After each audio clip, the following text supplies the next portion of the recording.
This episode is sponsored by Transcend, a veteran-owned and operated performance optimization company that I introduced recently as a sponsor on this show. Well, since then, I have actually been using my products and I've had incredible success. There was initial blood work that was extremely detailed, and based on that, they offered supplementation.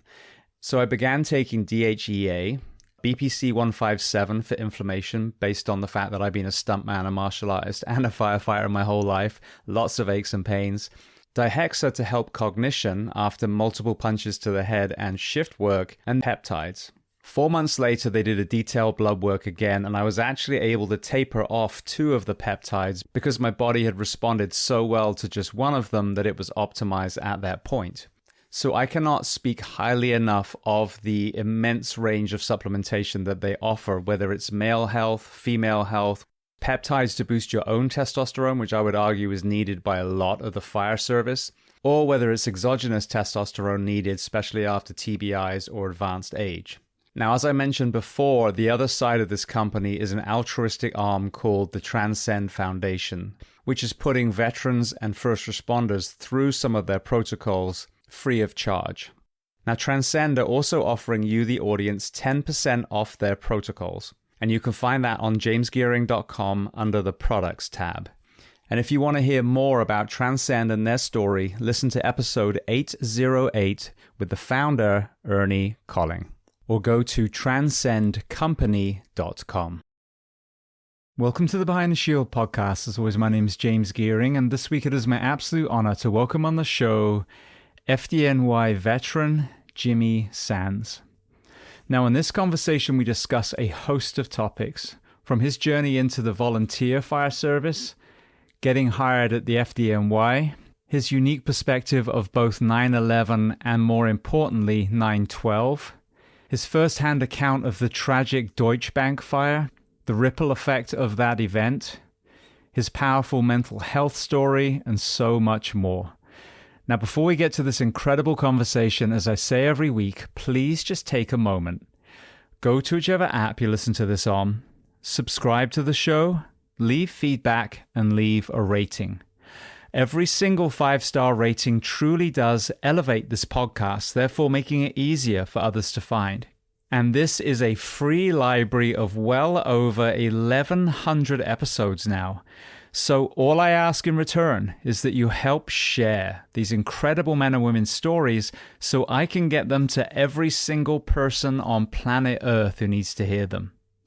So with that being said, I introduce to you Jimmy Sands. Enjoy.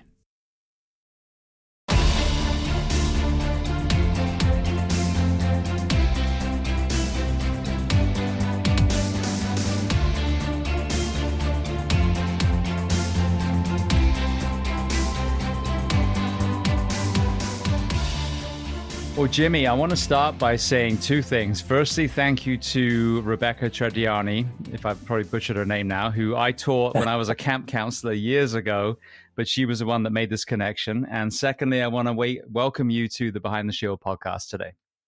Thank you, bro. Nice to meet you.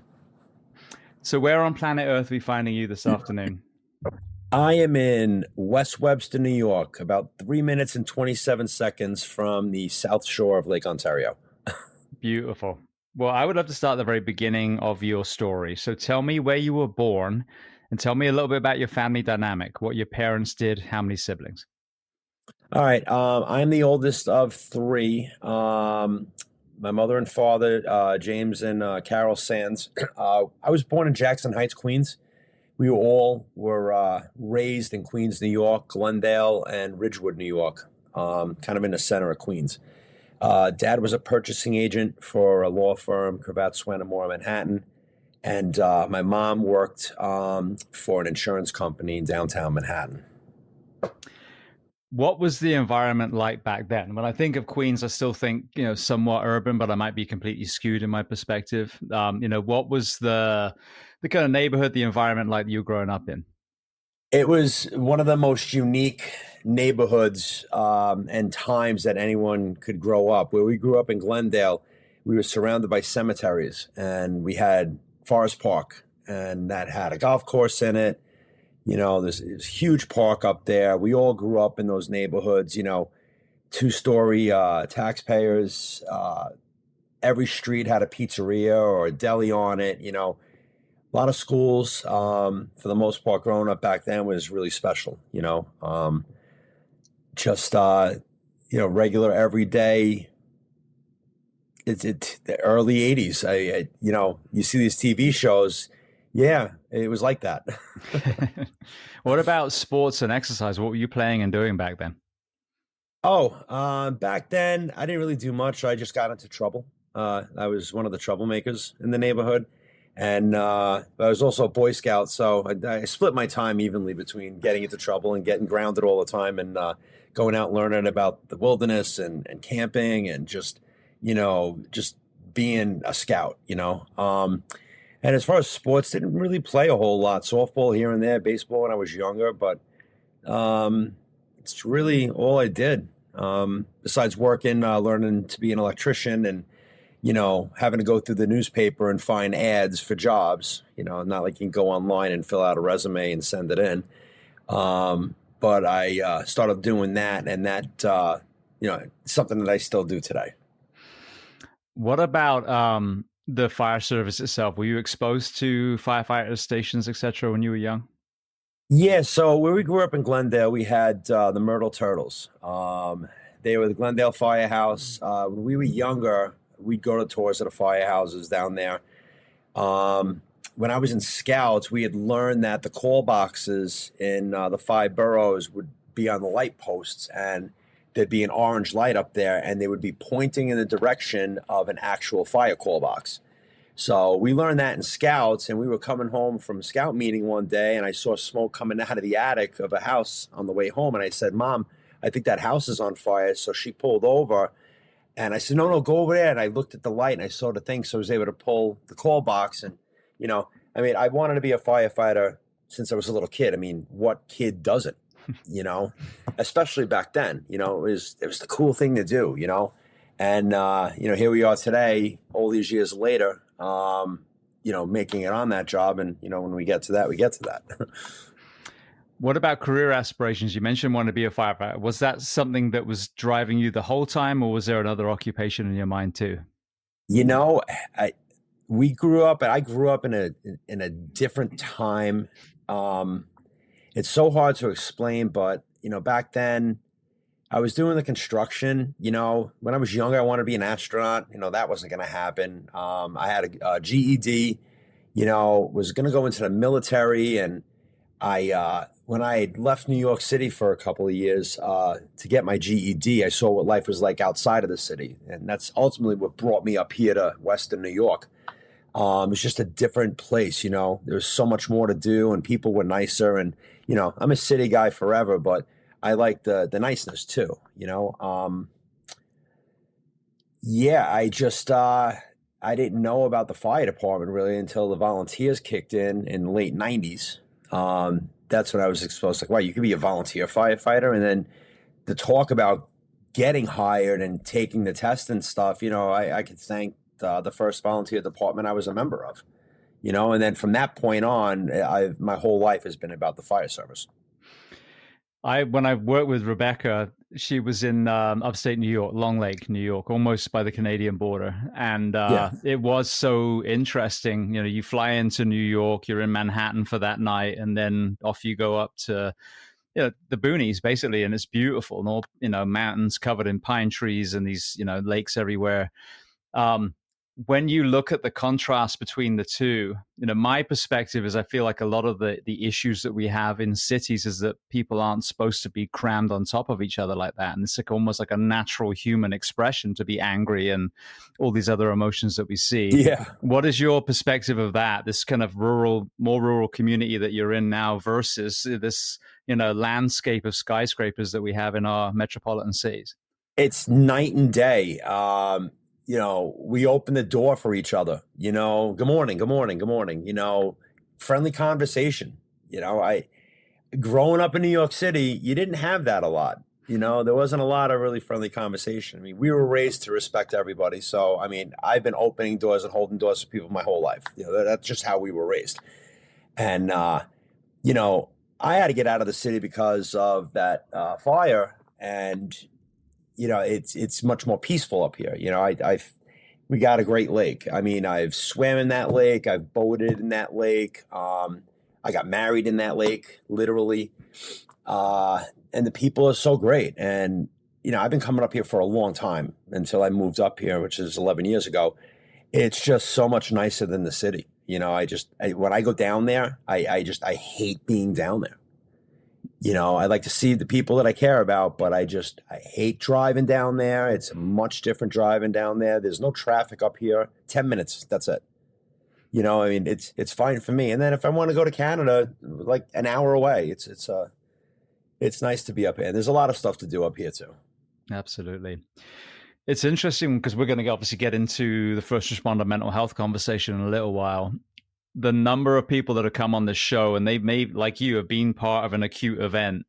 But actually, when you start unpacking it, one of the biggest kind of fractures in their foundation is their early life before they ever put the uniform on.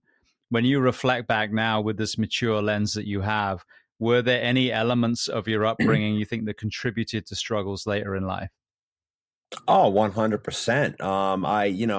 Like I said earlier, I grew up in a pretty interesting time. We had a lot of fun. We did the graffiti, we hung out, we had the parties, we had the fights. I mean, it was just something that we all did. And, I took that lifestyle with me for a few years after I'd gotten out of the neighborhood. And it wasn't until the fire service changed things over. But, some of the decisions I made back then, I feel I lost like 3 or 4 years of my life. I could have taken that other fire department test. Maybe I'd be already beyond, maybe I would have gone into the military.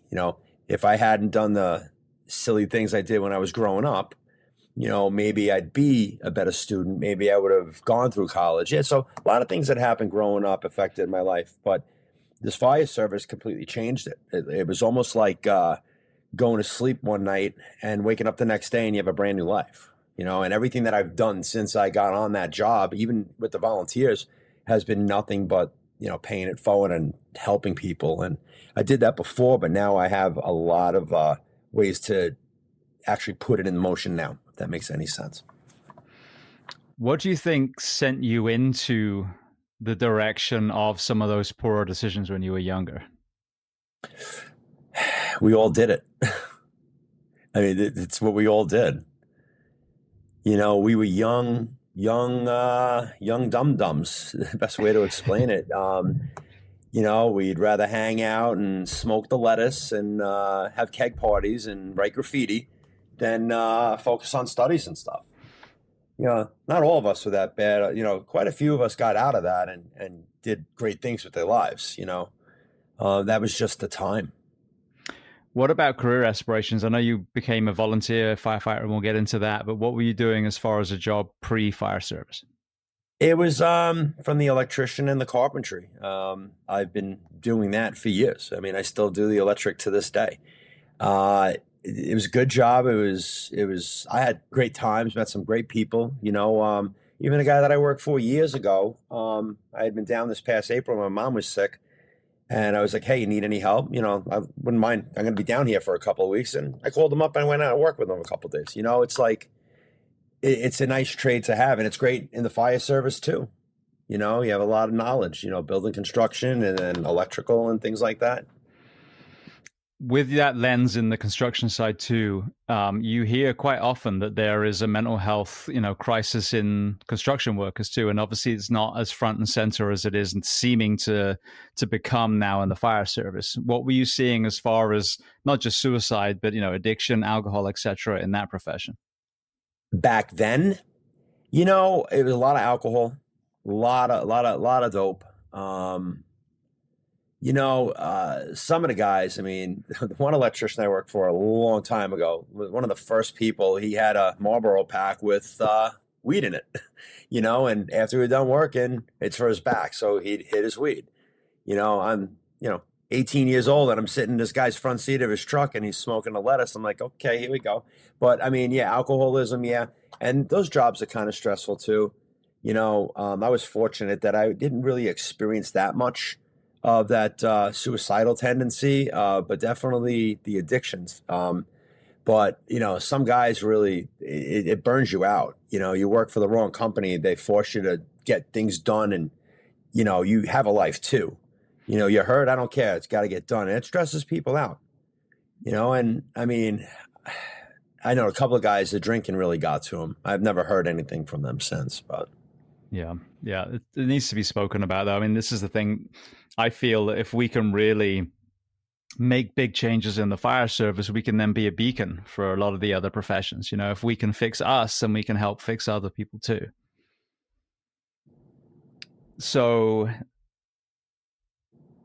let me just write that down. I just totally brain farted then. 1 second. So then what about your introduction to the volunteer fire service? How did you find your way there? I was working in a Friendlies in North Belmore, Long Island. And one of the kids there that I met, he just started as a volunteer in a Freeport Fire Department. So I'd, gone over there and, visited the firehouse with him and stuff. And I lived in a different town. And, I didn't know about residency and stuff like that. But because I worked close to that town, I was able to join there as a volunteer. And I would spend my weeks there at the Volley House, sleep overnight because I worked in town. But I lived like 4 towns away, so I'd go home on the weekends. It was just me and my apartment. So, but it definitely interested me. I thought the Hearst tour was the most greatest thing in the world. We did the Jaws of Life tournament one year from Freeport, Long Island. We did one up here in Fairport, and that's another volunteer fire department I was in when I'd come back up here. But yeah, it gave me wow, I want to do this, and then I took the test because of that fire department for the FDNY. That was back in '98. So a lot of things have changed since. How competitive was it to be a firefighter back in '98? Everybody wanted that job. I mean, to be in the FDNY, yeah, you wanted it. Every volunteer that I knew wanted to be on that job, and even other people. And I was very fortunate that I got in there and I was able to test and, get the call. I had actually broke my ankle in a couple places taking the agility test to move forward. And I completed it, but it was the last portion of it. And long story short, I went to the bottom of the list of that test. But I got called in 2004, but when we all took the test, some of these guys were already working 2 or 3 years before, I was able to get on. But no, it was one of the most amazing things I've ever done in my life. When we talk about the volunteer fire service, of course, there's absolutely a place for it. You're out in the middle of nowhere, truly. You're protecting a city or a town, not a city, even a village or a town of, a couple of thousand people. Then you can see the application. What's interesting, though, New York, New Jersey, they're still relying on volunteer firefighters when they're in densely populated suburban communities now with a large tax base. What is your perception of some of those departments actually becoming career and paying these men and women full time? So, I am 100% pro volunteer. I'm also 100% career. And there's a lot of brothers and sisters that, no, we don't want the volleys, or no, we need the volleys. I understand why they need the volleys. But I mean, it's getting harder and harder to retain them. I spoke at a class a couple of weeks ago. Yeah, 27 young adults taking their Firefighter 1 in New York State. They're either working full time or they're students and working.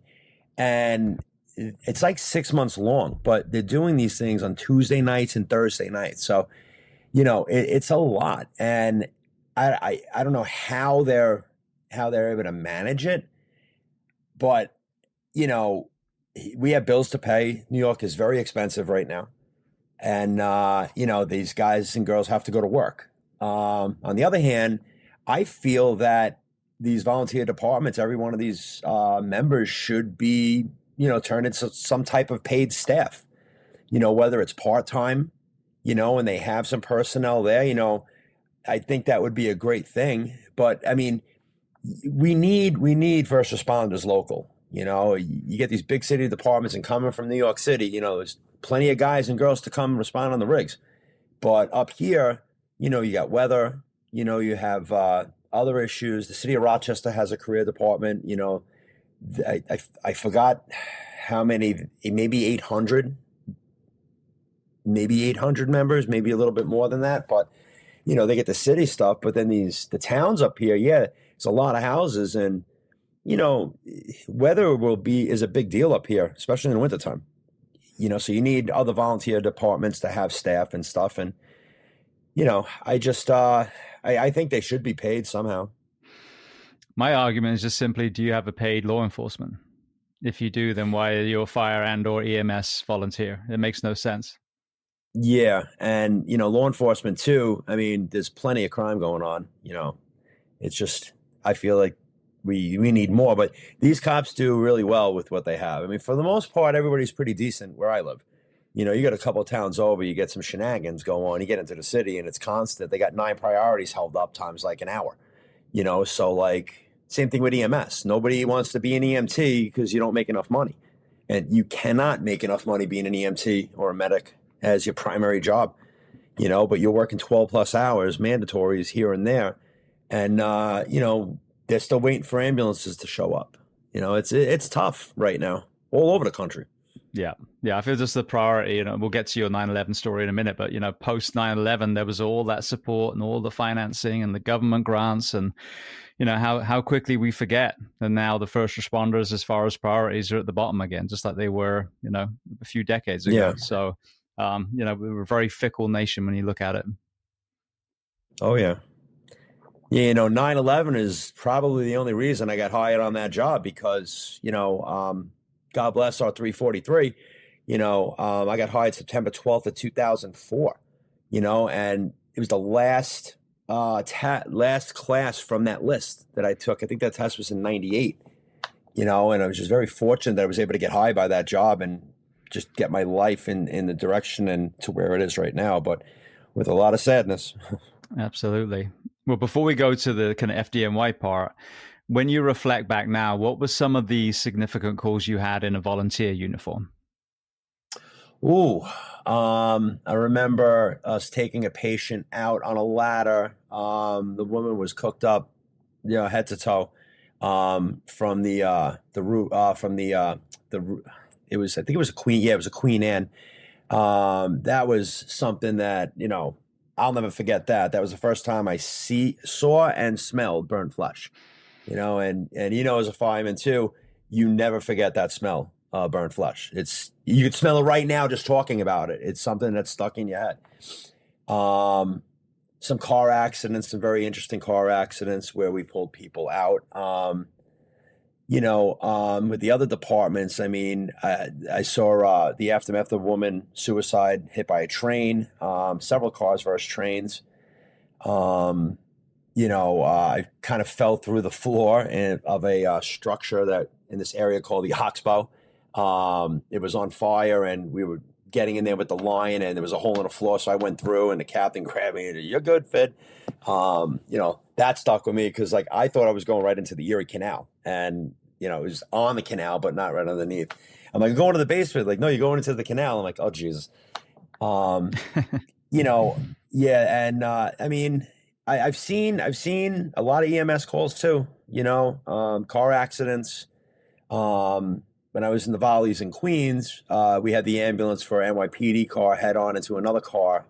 We actually transported the one officer, but, that was in the Volleys. I wasn't paid FDNY yet. So that was an interesting call. What I say, hangings and stabbings and shootings. I mean, I've seen enough, babies, it's a sight you'll never forget. And I prefer not to see it again. But I've seen it a few times and I'm not happy with myself, but What about 9/11? You're working as an electrician, you're volunteering as a firefighter, you're on the list now. What was that day like for you? My mom called me and said, "Are you watching the news?" I'm like, "No, I'm sleeping." And she's like, "The World Trade Center's on fire." When I turned on the TV, I could not believe what I was seeing. I got dressed and I went right to the Volley Firehouse. And I sat in that firehouse for 24 hours. I could not believe it. Was able to get in touch with one person down there. And I heard people that I knew that were missing. And I was just like, I just can't believe that. Broke my heart. And just like everybody else's. I actually wound up going back to New York City from the Fairport, New York area, October of 2001. And it was then I joined the West Hamilton Beach Volunteer Fire Department, one of the 10 volunteer fire departments that exist in New York City. I think there's 8 now, maybe 9, but yeah, I joined that department while I was waiting, but I've never forgotten 9/11, and that's another reason why I do all of this stuff that I'm doing right now, is to just make sure that nobody forgets what happened that day. Because I've traveled the country, and I can tell you I've definitely seen some people forget. The phrase that comes up a lot, and I love it because I think it's exactly what's needed now more than ever, is I miss 9/12. The community, when everyone was coming together. Greatest day in the world. So talk to me about that through your eyes. So that's something that I use very often. I do get invited to schools, and I do all of this stuff for free because this is actually my PTSD therapy. I go in there and I tell all of the next generation, all the young kids, why 9/12 was so important, because people from all over the world went to New York. Everybody did something. People sent cards. People sent clothes. They were there for everybody in New York City after 9/11, and that's something that's unbelievable. I haven't seen or experienced a display of that magnitude since 2001. I wish that would happen every day, and I try to, preach it, so to speak, but no, 9/12 was a very, very important day, and that was ironically, that was the day that I got sworn into the FDNY, was 9/12/2004. So that could be a little sign that, yeah, I'm going to be, paying it forward to people and helping people, in the future. Now I realize it, but then you know what I mean? I didn't know the significance of that. Well, I remember seeing, let's just take, of course, people of all backgrounds, colors, creeds, but even like the places of worship from all the religions were all coming together. And if you look at the documentaries on the Grenfell fire, the one we had in London, same thing. People that naturally the government entities were almost nowhere to be seen. And it was all the local communities and, faiths that were coming together to take care of people there as well. Yeah. Why do you think that we lost that so quickly? I wish you just asked $1 million question, bro. I don't know what happened. I don't know where it went wrong. I don't know.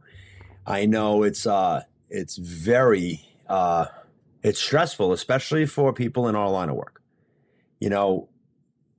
I've seen things online that, it begs the question, our brothers and sisters dealing with this shenanigans now. They're going to help a person of this religious faith, and there's another religious faith that doesn't like that religion, and they're going to start standing there and causing drama. Now we're going to have airmail coming off of balconies, and it's like,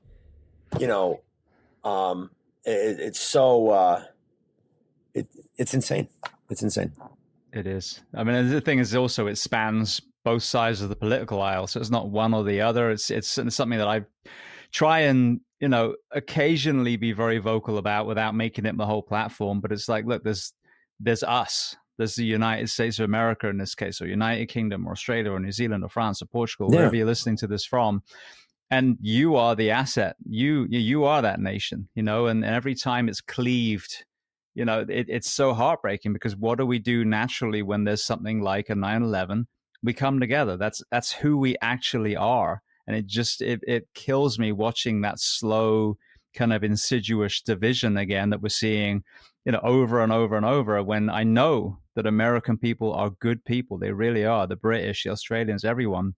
Inherently, I believe people are good. But the more stressed and, sleep deprived and financially strained we become, the easier it is to kind of start splitting everyone together and then disassociating with the humanity that we actually saw after, for example, 9/11. Yeah, I wish we could go to bed tonight, wake up tomorrow, and everybody stop their nonsense. I think that would be awesome. I could tell you personally, I mean, it's a stress level. It's just like, all right, well, what's going on? I'm at that point that I'm wondering, what are we going to do in the next 10 years? What's the plan? But I see all of this craziness happen. I'm like, do I want to stay here? Do I want to stay in New York anymore? I'm not going out to the West Coast. Forget about that. I mean, I feel California's done. It's just as bad as New York.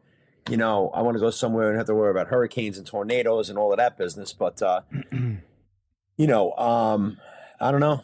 I wish people would, um, just stop it and just get back together. I think everybody's mental health would definitely improve. I think everybody's losing their marbles, to be honest with you. Yeah.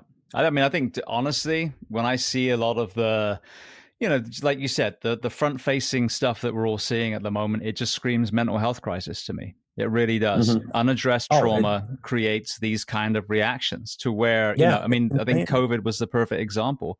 The fact that families and friendships were divided over whether you use a mask or not, when the middle ground was, hey, let's make people healthier. And then it was like, no, we don't want to hear that. It's just, pick a World War One, trench and stick to it, left or right. It blew me away, but it really was. It showed how much in crisis I think a lot of people in this country actually are. Yeah, I caught a lot of drama because of that. Because it got to a certain point, like, all right, enough is enough. You're outside, you're on a boat, you're wearing a mask. Stop it, just stop. The idea is you need to get some fresh air too.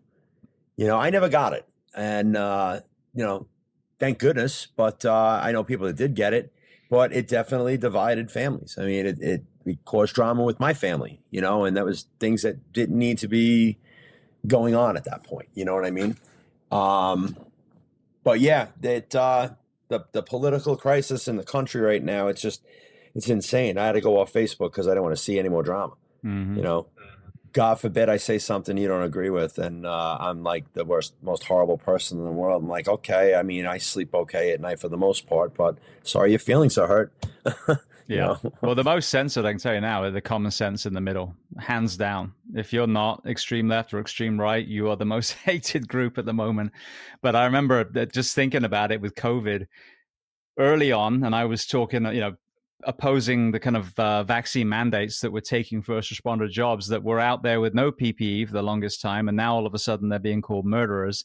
I was, bringing people on and advocating for a push against the mandates. Then I was getting pushback from one group saying, with COVID's killing all these people, and my whole thing was no. Obesity, smoking, these other underlying issues are actually what's killing most of these people. So let's get people healthier while we're working through this.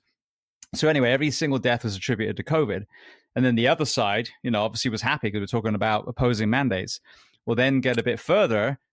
Now, all of a sudden, every death is being attributed to the vaccine. So now the other side is now losing their mind and so it's just like, oh my God. Yeah, it's insane. And rather than either of them saying, you know what, 70% of the country is overweight or obese, maybe, just maybe, we need to do something about that. And that is the main reason why we're losing so many people that other countries aren't. But all you got was this extremism. And, when both sides were blaming COVID or the vaccine on deaths that were clearly from obesity and COPD, you're just standing in the middle going, just shaking your head like, what the fuck is going on? Yeah, we fought over toilet paper. Mm-hmm. Toilet paper.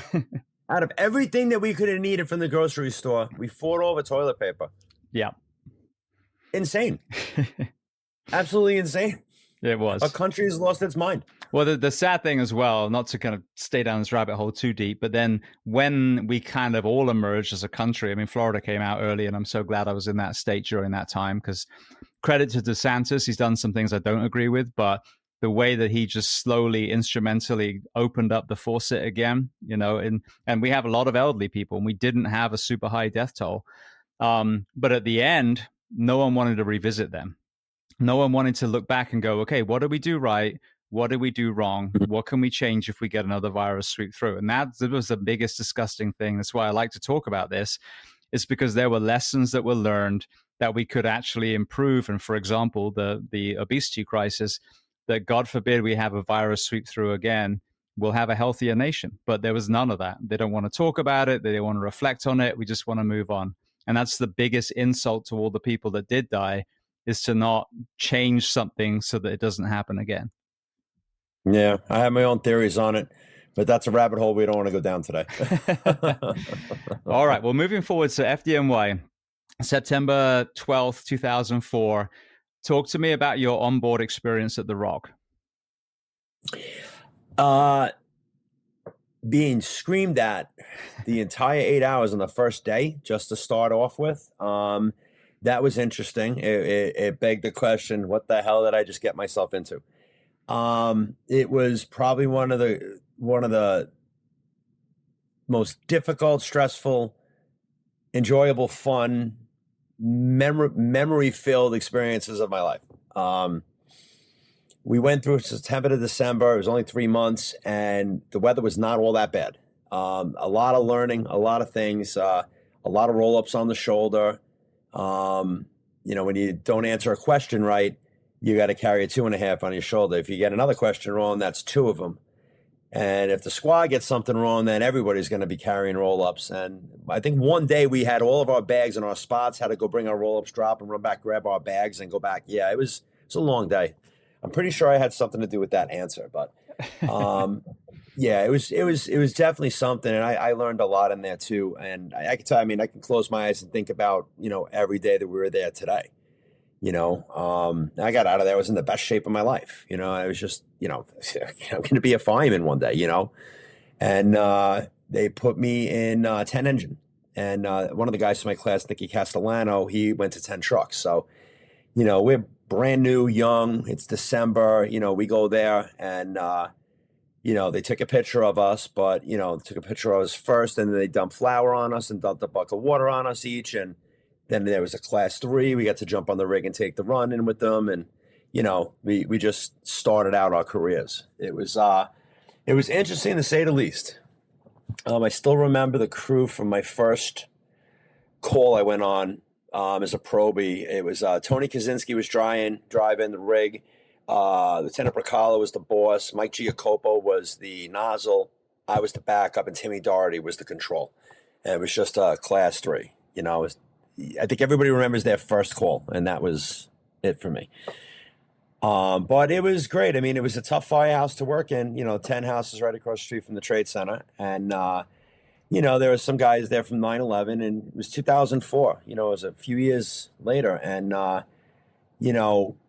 we had 9/11 burned into our hearts and souls at that probie school, and that was a hard house to work in. I couldn't imagine working 9/11 and being a fireman in 2001. And being on that, I couldn't imagine that. And here these guys are here. So I look at them like these guys are like my freaking heroes. These guys are still working in this firehouse.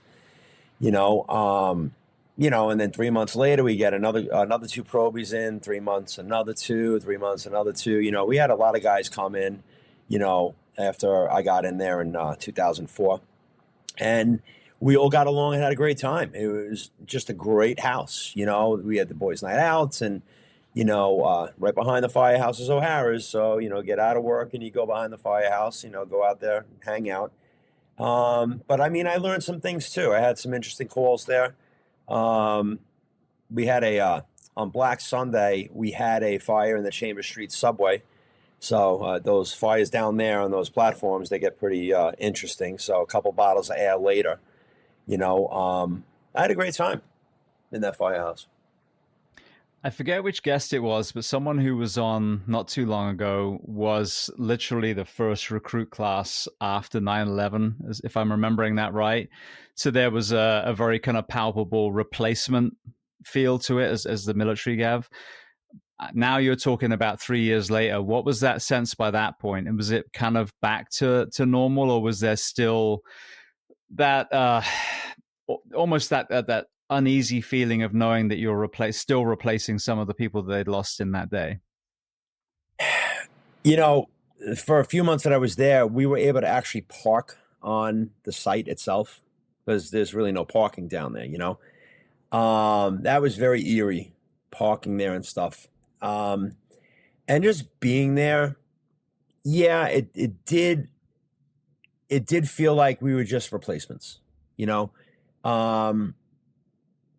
and sadly, some of the members that did die in 9/11, they weren't even working in Ten House that day.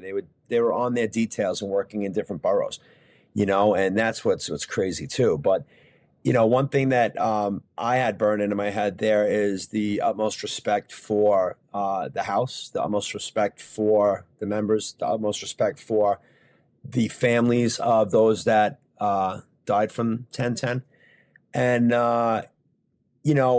just the respect. Make sure you show respect to the people that visit. People travel from around the world. They save for years to go to New York City, and they want to go down to the Trade Center. So, you have to be patient with them too. And there are times some of them are pretty damn annoying. I'm not going to lie. I remember closing the door one day. You only lost 5. You know what? You have a good day. And I just closed the doors. Like, that's all you had to say. Thank God you said it to me, not to one of the guys that survived 9/11 that's working today. You know what I mean? But yeah, it did feel like that. And it felt like we were replacements. But it wasn't a very long period of time, Now it's just like, we got to learn this job. We got to learn and be firemen and, hating climbing stairs. I hated stairs. I don't know anybody in Manhattan that doesn't hate stairs. 7 is heaven, 8 is great. This has been one of the things with fitness standards in the fire service that I've really struggled with, is that there's such a push. And in Florida, it's interesting. It's such a flat state that you don't even get, if you work in San Francisco, maybe you don't need to, run stairs that much if you commute into work and all your walks are up these steep ass, roads that they have there. Here, ours are completely flat. But the last place I worked next to my station was a 30-story hotel. And so, with a high-rise strip, there's 100 pounds of gear, 30 floors up, Yeah. and then you go to work. And I never understood why there was such an opposition to fitness standards, because when you have to do that, and if you're in Manhattan, you're constantly climbing from alarms and all those kind of things, then you don't need to have PT. But that's not the case in Florida. A lot of us, we're not going up and down these buildings all the time. But the exertion that it takes to climb, 20, 30 floors with 100 pounds of gear before you even then go to work, it blows my mind that so many places oppose a standard, because, you don't have to be a genius to figure out, if you're carrying 50, 100 pounds of extra weight, body fat, and your cardiovascular system is completely untrained, you're not going to make it up there. You're just not. And you're going to become a liability that we have to then bring down. Yeah. Yeah, for the most part, these guys are in the gym all the time. Every firehouse has a gym. There's jugs of water all over the place. These guys are doing what they got to do. For the most part, everybody is. And then there's a small amount of people that just don't do it. But that's their choice. But the job does do the yearly medicals and stuff like that. And if you're not where you're supposed to be, they'll take you out of the firehouse and put you on light duty. They'll send you back to the academy. But no, it was tough working in Manhattan. As a control fireman, you got 2.5-inch roll up, and you have the standpipe kit, and then you've got your gear, and then you've got your bottle, so that's a lot of extra weight, nozzle guys just carrying their length, backups carrying theirs. If there's a door, they're carrying theirs, but stairs do suck. And the time of the year sucks too. Well, but there wasn't really a whole lot of fires down there. It wasn't like watching Rescue Me. These guys are going, granted they were in the Bronx or wherever they were. Most of the time they were in Long Island City, but there wasn't a whole lot of fires down there. How was Rescue Me received by FDNY? I'll be honest, I thought it was hilarious, the first season or two, and I just thought it was just a comedy. I didn't see that in the firehouses that I worked in. Shenanigans, but what goes on in the firehouse stays in the firehouse too. I think a lot of that was made for TV, and if it wasn't, then that's interesting. And I didn't see that where I was. Yeah, I've never had sex in the middle of a structure fire, for example. I gotta say. Yeah. I've never gone to work and then left and then came back like 3 hours later and everything was fine. Yeah, that's kind of like AWOL. That's like you're losing pay. Absolutely. Well, prior to the Deutsche Bank fire, what were some of the significant fires or calls that you did go to? Well, There was some rescues. Staten Island Ferry. They had one of the workers fell. That was an interesting rescue, getting him out of there. I was CFRD for that. And a couple of the guys from Rescue One were volunteer firefighters as well in Freeport, Long Island. That's the department that I joined when I first started with the fire service. So they knew me, and I got razzed by the guys back at the house. Like, how do you know those guys? Oh, the volley days. I'm like, you know. You know, I guess I had some interesting calls after Deutsche Bank, but before that, I did get one EMS save, which is really the only medal that I wear on my uniform. It was right on the corner of the firehouse, Liberty and Church, and I just walked in the firehouse, and the run came in, and I relieved the guy quick. We got the guy back, and they gave us a medal and a second chance brunch, which is pretty cool. But what was really wild about it is I'm looking through that pamphlet, and I see a name, Robert Arcella, and I look at the address, and that was actually the address of my father's building on the Upper West Side. So I called my mom up. I was like, Mom, is Bob Arcella still alive? She goes, yeah, I think so. It's like, it looks like he died and they got him back. I said, I'll call you later. So I tell the boss, and the boss is like, yeah, just go walk around. I'm walking around. I see the name tags, and I come back. He's like, did you find him? I said, nah. He goes, look behind you. And there he is behind. So I go over and I say, excuse me, you Robert Arcella? He goes, I am. I said, Bob Arcella, did you know Mickey Sands? He goes, Mickey was a really good friend of mine. I said, I'm Jimmy. And we just burst into tears and hugged each other. When I was in grammar school, I did a report on him when he's a Vietnam vet. I did the report about him. He tried to give me his medals. His son had Down syndrome. And my father, was like, you can't take those. You have to give them back. That's not for you. I said, no, I understand. He was trying to be a good gesture, but I think it's insane that where I worked in Manhattan, my father's previous law firm building was 2 blocks away. We came in and out of Manhattan into the Trade Center from the subway growing up our whole lives, on Saturdays. Me and my brother and sister would go to work with Dad. And I thought it was insane that this is where him and my mom met. My sister, my brother, and my uncle have all worked in that building. This is a salesman that my dad was friends with who died in front of the building. My dad died in 1995. I thought it was wild. So I wear that one medal, and that's it. I don't need to wear anything else. But yeah, that was probably one of the most memorable calls that I had. I mean, I don't really talk about the subways, the train, people run over by trains and stuff like that. There's no reason for it. They seem to be happening all the time now. So, yeah. It's so sad. I think most people don't realize how frequent that is, but obviously FDNY, when they come on here, it seems to be a pretty frequent occurrence, which is, again, is tying into this conversation of mental health. I mean, we talk about how easily people are divided. We talk about the suicides both in and out of uniform. I mean, it really is rampant. And when you think about humans inherently want to survive, reproduce, protect their children, carry on their bloodline, it goes against the biology of being a human being, really, which is why it's such a crisis. So, all right, well then let's go to August 8th, 2007. What was the beginning of that shift like for you? And then kind of walk me through that horrendous day. August 18th. Oh, excuse me. I wrote that down. I wrote that down wrong. My apologies. No worries. It's a day that August 18, 2007 at 3:39 in the afternoon. I just have that. It's like tattooed in my soul, I just got off of medical leave. I had injured my back previously in the summer. Had a little diesel fire spill around the corner. And, I got to work that day. We had Kenny Ruane, who was a senior guy. We were very fortunate. He was working in our firehouse. Dave Cirillo, he was 1 or 2 years, I think. I don't remember the dates. And then me, and then we had a covering boss, and we had a chauffeur from Six Engines. So, I mean, the day started out like every other day. You check the rig. There was something wrong with the rig, so we had to strip our stuff off, bring it up to 20 truck, and get a spare from them, and go back to our firehouse.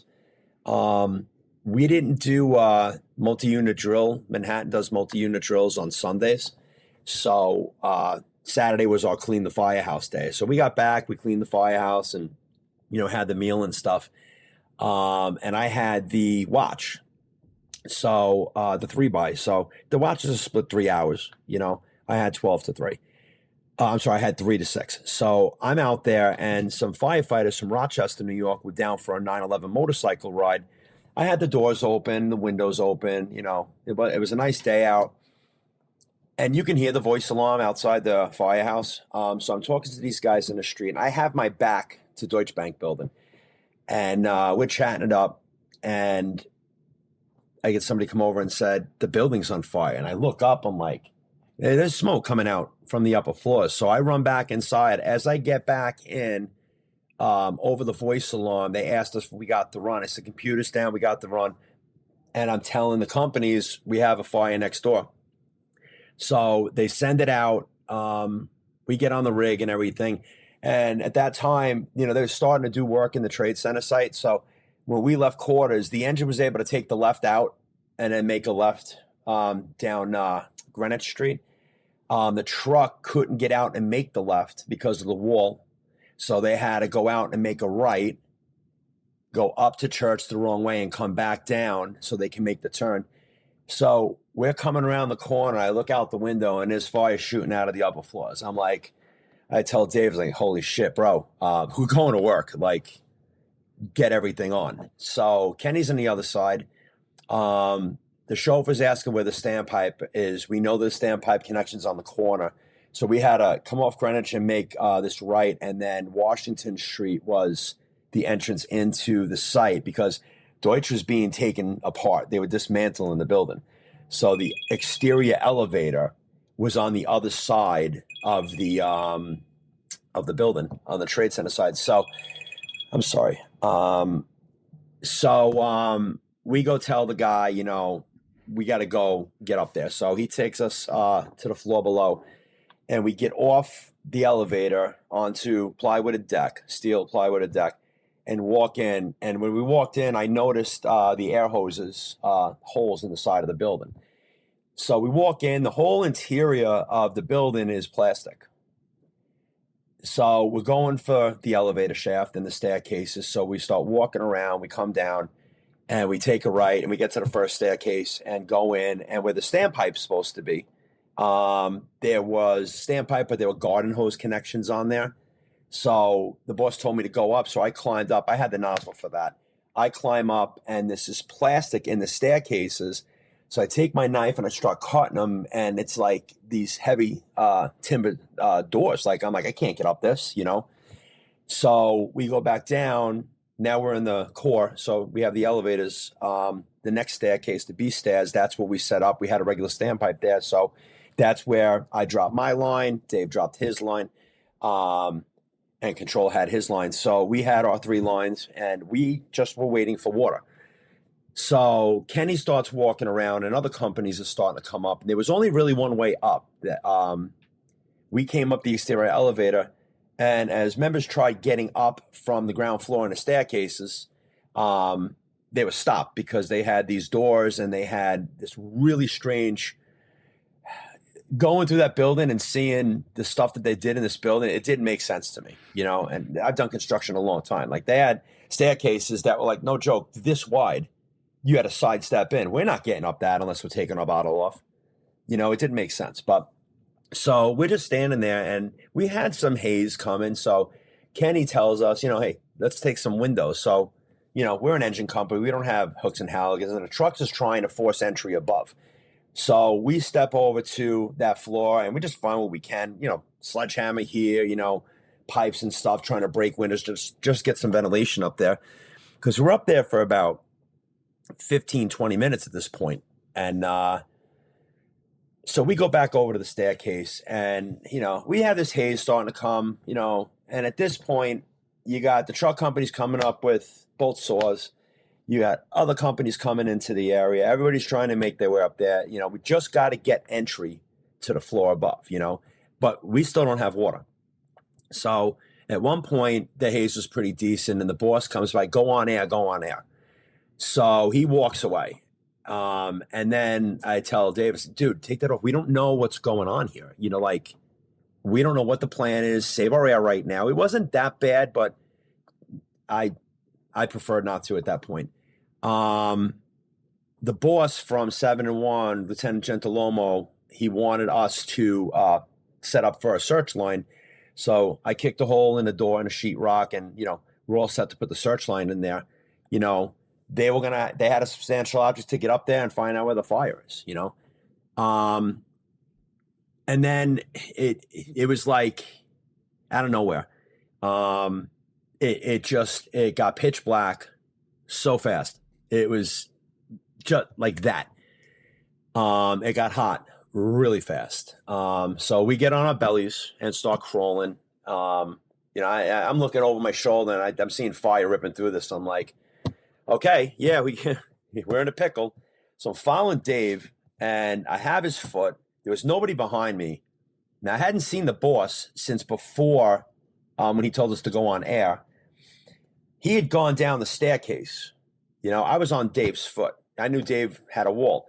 So he had gone down the staircase and was down there, and they couldn't get down. And that's what we found out way after. As I'm going over this pile of dirt, the ceiling grid comes back and grabs my bottle. So now I'm like stuck on this. And I'm just like trying to thrust myself out, and I lose Dave's foot. When I do get out of it, I had my knife, I cut back. I'm in an open area, and I have no idea where I am. And can't see anything,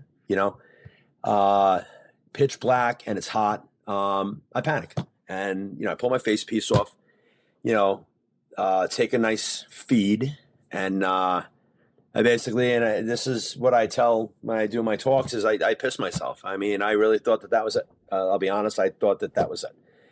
I don't know where I am, and there's no way I could have figured out where I was. But I felt like almost a tap on the shoulder, and I put my face piece back on, and I was able to transmit a mayday. So I got a mayday out. At the time that all of this happened with us, there were 28 maydays at the same time. So they got me, and I heard that. I read it too, when we had the audio and stuff. And, I explained where I was. So, like, I'm just kind of like feeling around. I'm also terrified. And I remember those hoses. Now, when I came in, I mentioned that I saw those hoses on the holes out there. I figured that was it. So I kind of backed up a little bit, and I was going to go right. But I kind of like backed up a little bit, and I'm hearing people, this is the way out. This is the way out. And I had looked up, and I thought I saw, light. So smoke went out, it didn't go out, and that was a quick light. Next thing you know, the captain from Squad 18's got my bottle. He drags me out, throws me out. So my Viber alerts are going off. I pull that off. I get out, and I hear guys banging on the wall.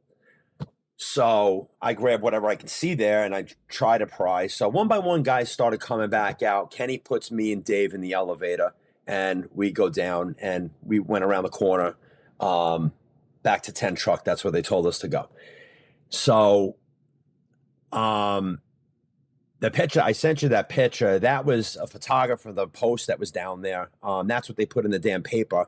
Jacket off, bunkers on, tank on the ground, and looking up in absolute shock. I can't fucking believe what just happened here. I can't believe what just happened here. I taken a civilian cell phone, and I called my mom. My mom was watching this on the news. She knew I was working. My aunt was down there earlier that day. It's like, I'm okay. Have some close friends, and, they grab family together and stuff like that.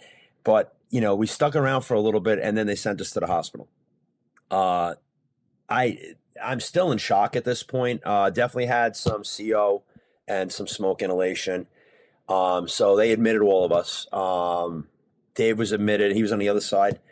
Then we had, the mayor and the commissioner come by, and, I had some words that I won't say here, but the DI that I had in probie school, 2 guys had died, Bobby Badie and Joey Graffinino. the DI from Proby School, Donnie Wunderlich, he had come over to me and asked me what happened. This is my DI, you know. This is in 2007. I just got out in 2004. So 3 years later, he remembered me. So I'm telling what's going on. When I was able to be released, which is like 11:30, 12 o'clock, I wasn't going to leave the hospital until Dave was done and cleared because we had high levels. And Donnie grabs me and we go outside to the ambulance bay. And now here I am standing in front of him as they're taking one of the guys out on the stretcher and putting him in the ambulance to take him to the morgue. So I'm now witnessing this. Me and Dave leave. We go back to the firehouse. Chief Kelty was there. He had come out of 10. He got promoted from 10. And he's like, did you call your parents? Yes, we did. Did you eat? There's pizza in the back. Blah, blah, blah. So Dave and I decided we were going to go to the medical office the next day together. But I went to the neighborhood bar where one of my buddies was there who works in Queens. And my brother was there. My sister was there. My brother-in-law was there. My best friends were there. You know, my family was at this bar.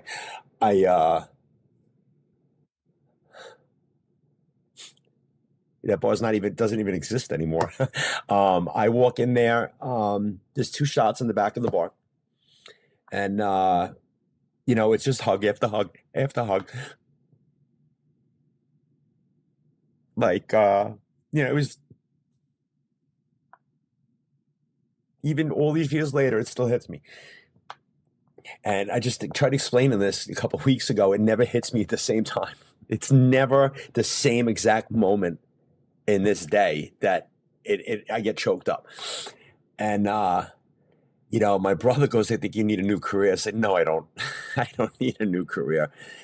So I hung out for a little bit, went home, and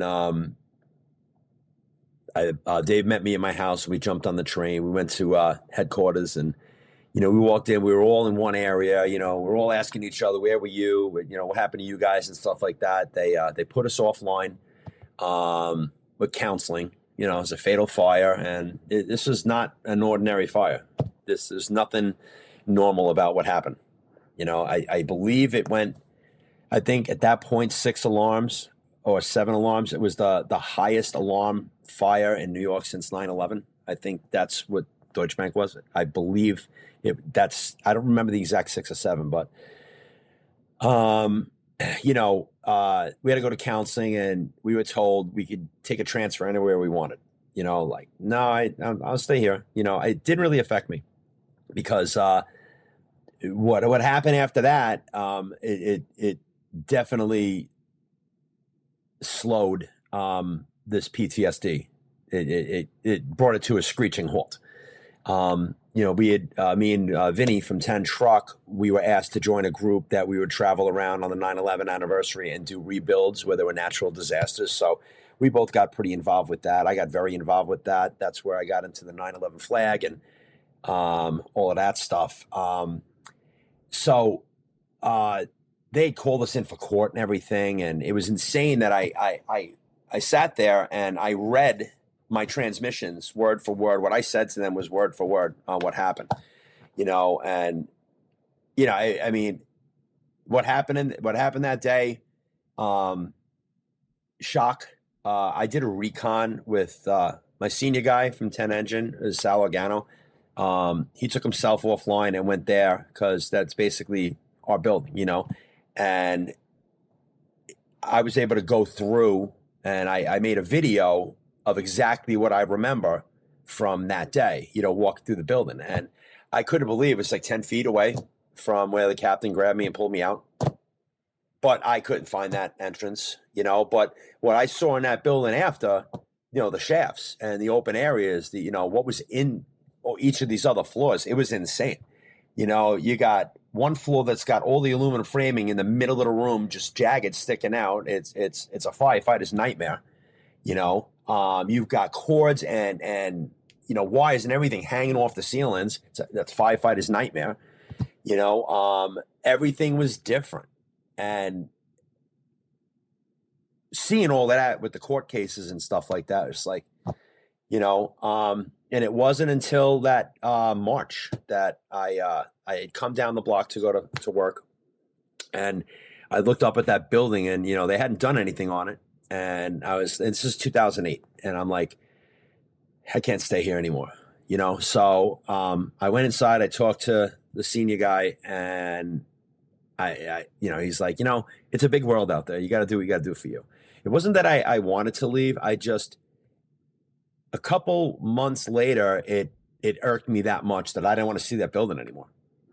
So they had an accident where one of the skid jacks went off the roof and could have killed guys on the ground. Like, how much more? I definitely don't feel like seeing that. So I went upstairs and I filled out paperwork and I took a transfer to Queens. I just picked a firehouse. I didn't go out there like you should have. And I picked one because I grew up in the neighborhoods. I knew the neighborhoods. And you know what? It's probably better for me.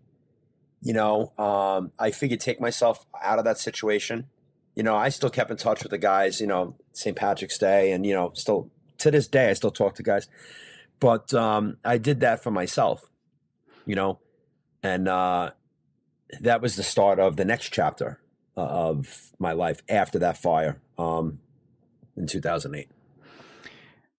You mentioned about being so close to the edge and obviously having that truck captain finding you. What about the two men that you lost? Where were the elements where they weren't as fortunate as you were? They were on the floor below us. Anybody that looks into that fire and, there's a book out there about it and you could read all the reports and stuff. These guys are all trying to get up to come get us, with transmit maydays, and the same effect that happened with us happened with them. That fire went down as far as the 12th floor, it started on the 17th. Fire and heat's supposed to rise. The asbestos abatement units in the building were keeping everything in. So as soon as they opened up these doors, these trap doors, it just sucked everything in, and it was just a flash. And that wasn't good stuff because we know that building had contaminants from 9/11 in it. That was the building right there that had the black scaffolding around it for years. They had the American flags on it for 9/11 anniversaries along with World Financial Center. And it's sad what happened to those guys. But it's also sad that their officer that was there that day hung himself. He was a 9/11 firefighter as well, and he just lost two guys. And there's other people that have taken their lives as well. And I'll tell you, that fire put me this close to having to go into a home because the nightmares and what happened on the pills that I was given and where I felt in my mind, I just absolute sheer, it wasn't insanity. It was just like absolute done. No care, no cries, no tears, no done. And it happened years later. We touched on Grenfell earlier. That was down to the cladding, the petroleum-based cladding that they had all the way up to kind of beautify this low-income housing for the wealthy residents that were neighboring. And that was why it acted in such a unusual way, and the shelter in place that should have worked on a regular single apartment fire didn't work, and it caused so many deaths in that particular example. When they did the kind of the review of this whole thing, whether it's the fire prevention side, disregarding of what should have been done, whether it's operationally, what were the takeaways, the lessons learned to try and avoid a repeat of that event? Well, they came up with a very in-depth building inspection safety program. For the longest time, we did building inspection, and this is specifying on more things. You were getting extra training on it, and this is what you got to do, and you got to do all of these and this, that. I guess what happened, why people didn't go into that building, obvious reasons, is hazardous materials in the building. How you're supposed to inspect the building, but the building's being deconstructed. I guess you didn't think that the workers there were going to do something so stupid as set a small area on fire, whether you're happy with the job or not. But, that fire right there changed my life. I was not ready to retire. Absolutely not. And I've been in fires after that fire.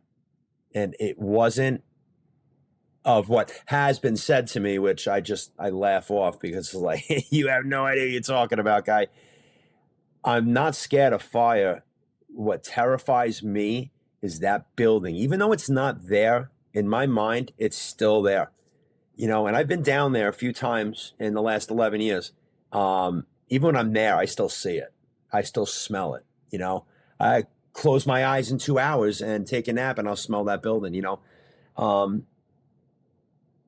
It's insane how one day, one specific job could dictate the entire progress of a person's life. Well, you talked about transferring to Queens. You remove yourself from where the geographical location of the building is, but you've also now kind of taken yourself away from the crew, the tribe, the brotherhood that you had in that station. What were the next few years like as far as, the pros and the cons of that move? So it was interesting. I made some more friends. I would never replace the guys from 10. I still talk to a lot of these guys today. And when I do go down, I do my best to try to get together with everybody, and I saw them this past April, which is great. I saw them the year before, which is even more great. It was a time, like I was talking about when I was growing up younger. You can't explain how amazing it was that we grew up when and where. And I can't explain how great it was that I still have the ability to hang out with these guys, So going to Queens, making new friends and meeting different people. It definitely was not the firehouse in Manhattan. I can tell you that.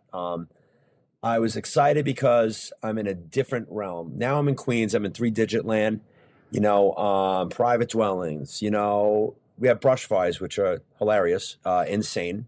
Duct tape on your bunker pants and on your sleeves because all that soot that you walk through gets in places that it shouldn't be. And some of the other guys at cover would laugh at us, like, "What are you guys doing that? Trust me, you want to do this." I saw some pretty cool things. The captain put me in chauffeur school, and I was able to be a chauffeur of an engine. And I'll never forget my first do fire. The truck was going to the Rock for training, and we literally crossed the boulevard, a couple streets down, took a left. There's fire ripping out of the front of this house. Dropped the boss off, the back up in the nozzle at the door. My control stayed with me, went down, hit the hydrant, got my length count, got everything in pumps, good to go. Flowed water, zipped up my jacket, pulled my hat down, lit a cigarette. It was like, yeah, it was great. And, I was fortunate to take a detail in Glendale at the firehouse that I grew up in growing up as a little kid and be a chauffeur there. What was kind of wild was the boss was the brother of a kid that I went to grammar school with. So he was a cop, and then the boss was a fireman. So that was kind of cool. But we got to see my Uncle John. He was a deacon at St. Matthias in Ridgewood, Queens. It was really awesome to be able to see him. I'm in uniform and I'm driving a FDNY engine. I got to take a picture with him, which was, one of the coolest things, and I'm driving an engine in a neighborhood that I grew up in, But the cons were I missed the, get out of work and go out to O'Hara's, right behind the firehouse and see the guys. But, it was a new life. I had an apartment 3 blocks away from the firehouse. It was fantastic. I was late for work once and I forgot that I was working that day. But, it had some downs too. I mean, I had an issue with one guy and it's just like, whatever. And, when things started happening, it happened in 2011. That's when I started having the nightmares. So those guys had to deal with my craziness when the nightmares started and the medical leaves and all the other stuff. And then, you fast forward into Hurricane Sandy in 2012, and that was the peak of the complete breakdown. So walk me through that. What were the kind of beginning incidents that you were having as far as nightmares and anything else? And then, take us into Hurricane Sandy and that event through your eyes. So I had all these volunteer things that I was doing around the country from 2007 until 2012, roughly. I was in charge of the National 9/11 flag. I had a dozen guys from the FDNY. We had some firefighters from Utica, Illinois, and some firefighters from Slidell, Louisiana. And we took that flag to all 50 states by the 10th year anniversary of 9/11. And our job was to stand honor guard with that flag, talk about it. And it was great. My mind was engulfed in everything, Then that ended.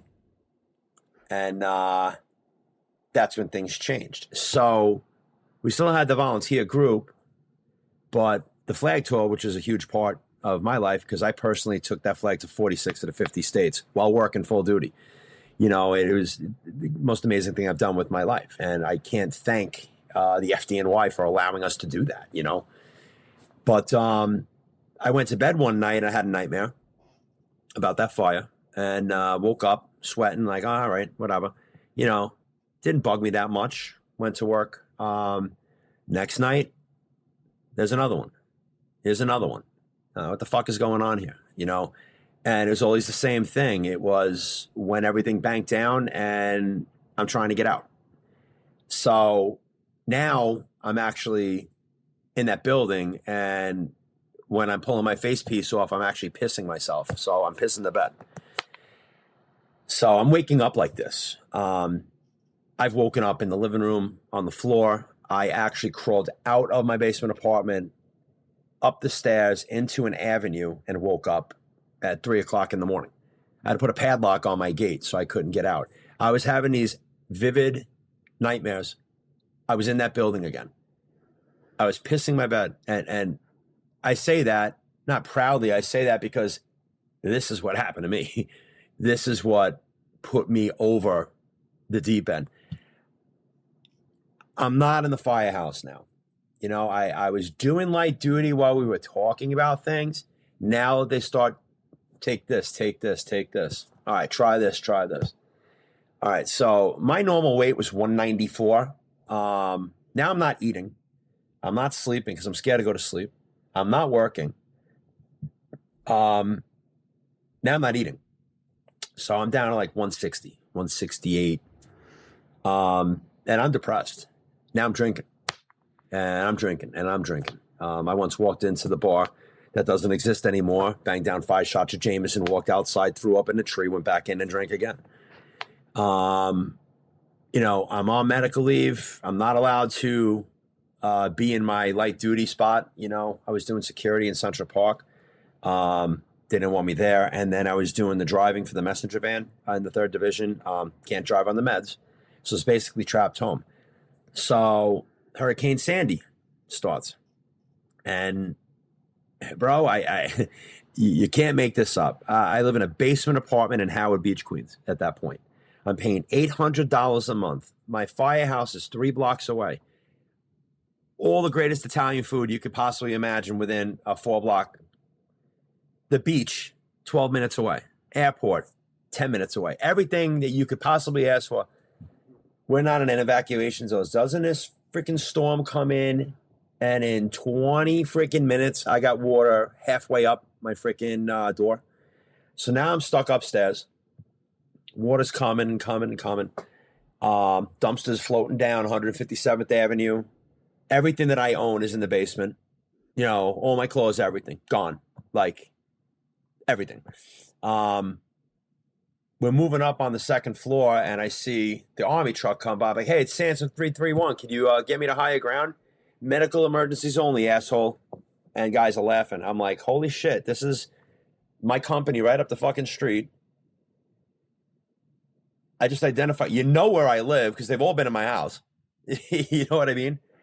When the water went down, I got out of there. I swam a couple blocks to high ground and walked to my mom's house in absolute shock and terror. Like, I can't believe this. Now, mind you, I got all of this business going on with these nightmares now, too. I just lost everything in 20 minutes.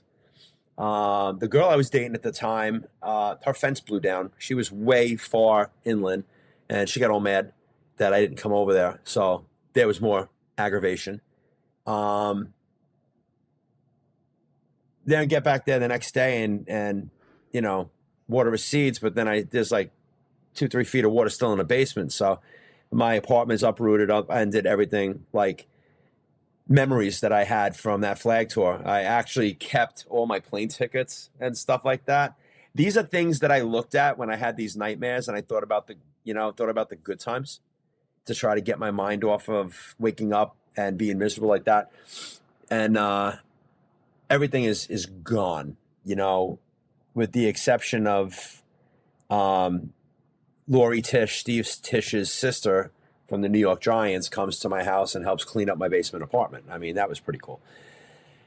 But the volunteer family was there for me. They helped me financially for a little bit. FEMA gave me a little over $2,000 in his basement apartment. The landlord was so awesome. I was able to rebuild, and I was rent-free for a few years, almost a year.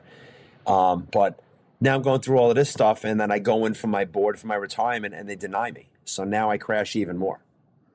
So that was the end of everything for me. That's beginning of January of 2013. I was complete, total, 100% mental, physical, emotional breakdown. Was able to find a doctor that was able to get me on some medication. So they got me on a Buspirone, the Buspar. What the hell was that crap? I had an antipsychotic and an anti-anxiety. So I had trazodone and olanzapine. I had some pretty heavy duty meds going. Now I still take the Buspirone. That's for the anxiety, and that has helped me out in crunches. But these other pills, they got me even more wackier. And mind you, I was medicated for a year and a half prior to, was able to get myself settled. Went back to the board and they retired me. So, it was a mental issue. It was unfit for firefighting, unfit permanent.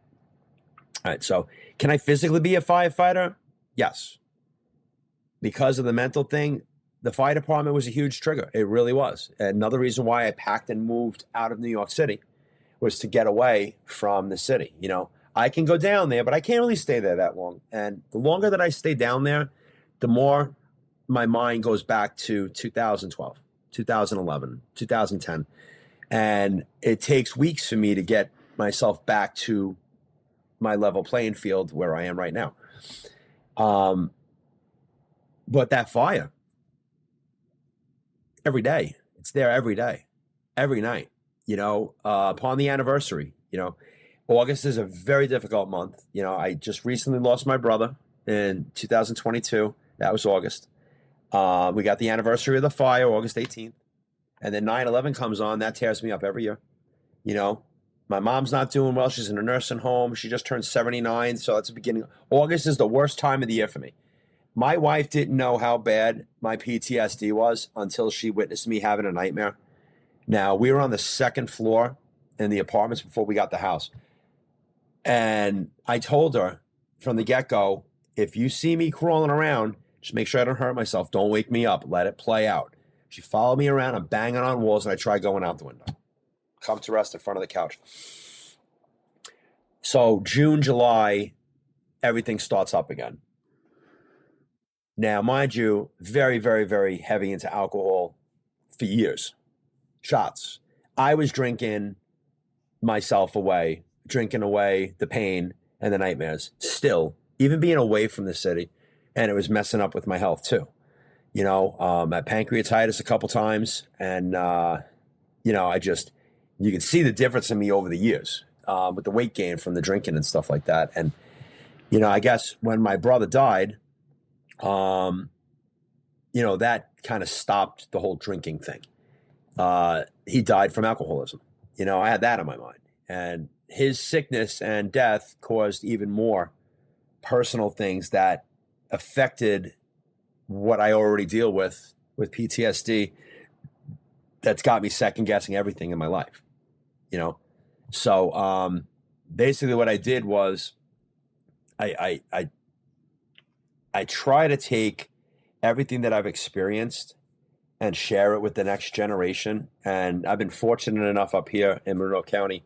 I've talked to multiple career departments, their officers, their new recruits for their Survive Week. And I've shared my story in depth on Deutsche Bank and what happened to me after, and told them, look, going forward, the stigma, and that's the biggest problem as a first responder, is there's still a stigma that if you talk about what's going on in your mind with a bad call, that you're not a man, you're not a woman, you're a piece of garbage, or you're weak. That stigma still does exist. I'm trying to break that, just like what you're doing. You're definitely breaking the stigma because you're getting people to open up and talk about traumatic events that dictated their futures, you know? But that fire is constantly with me every day, and it's going to be with me every day. And yeah, that's pretty much yeah. Well, firstly, I mean, what's interesting is, as you mentioned, when you completed the flag tour and you didn't have as much to occupy you, that's when it really reared its head. And I've made this observation a lot more recently. We have, as we affectionately call, the overtime horse in the fire service, and the question is always, well, why would you not want to go home? And the more I learn, the more I realize, well, it's probably a huge red flag for someone who's trying to fill the downtime with busyness so they don't have to think, whether it's conscious or subconscious. Some of these people, it's probably from their childhood. It's probably from some trauma that they never addressed. But yeah, when you're constantly busy, we talk about alcoholism, we talk about pills, we talk about gambling and infidelity and all these other kind of red flags. But busyness, if you are seeking overtime, working other jobs, constantly going and traveling away from your family for conferences, there's a balance, of course, between being a passionate firefighter and wanting to learn. But conversely, if you're just constantly all in with the fire service, are you actually avoiding something that you need to be addressing? And if it's just left unaddressed and all of a sudden you're not busy anymore for whatever reason, the flag tour in your case, now all of a sudden Pandora's box just explodes open. Yeah. And that's something too. I definitely didn't do these things because I wanted to forget that fire. I did these things because I was enjoying it, and I didn't know how dependent my life was without having something like that to do, but there were a lot of triggers too. And there's still triggers, even to this day.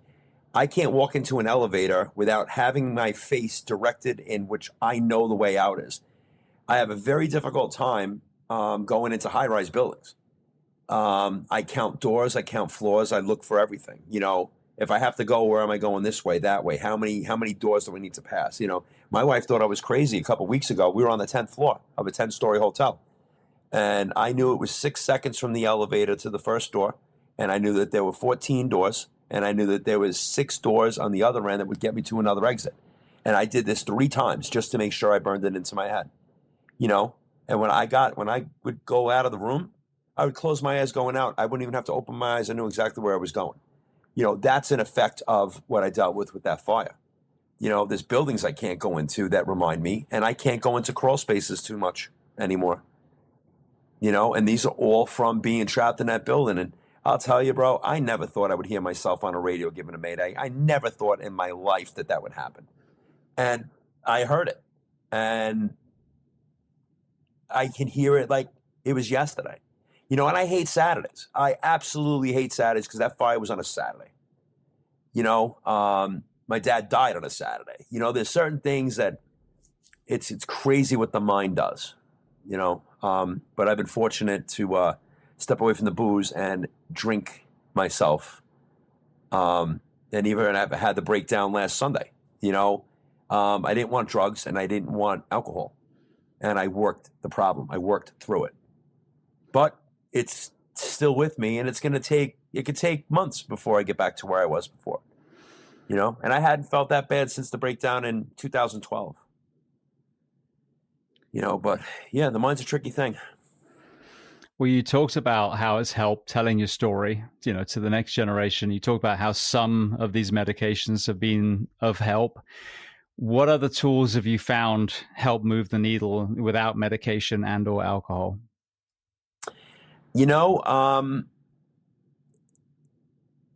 Going out and talking to these youngsters. I've had a few of them reach out to me after my little lectures.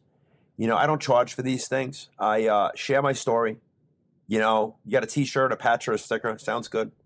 And that has helped me because I have a plan and it seems to be working. And, you know, I'm on my second year doing this. If I didn't think it was going to work, I would have given up. But I just thought people shoot a text once in a while. So it's worth me trying because I feel if I can, you know, it takes a strong person or a crazy person to walk into a room of total strangers and admit you pissed the bed for 2 years.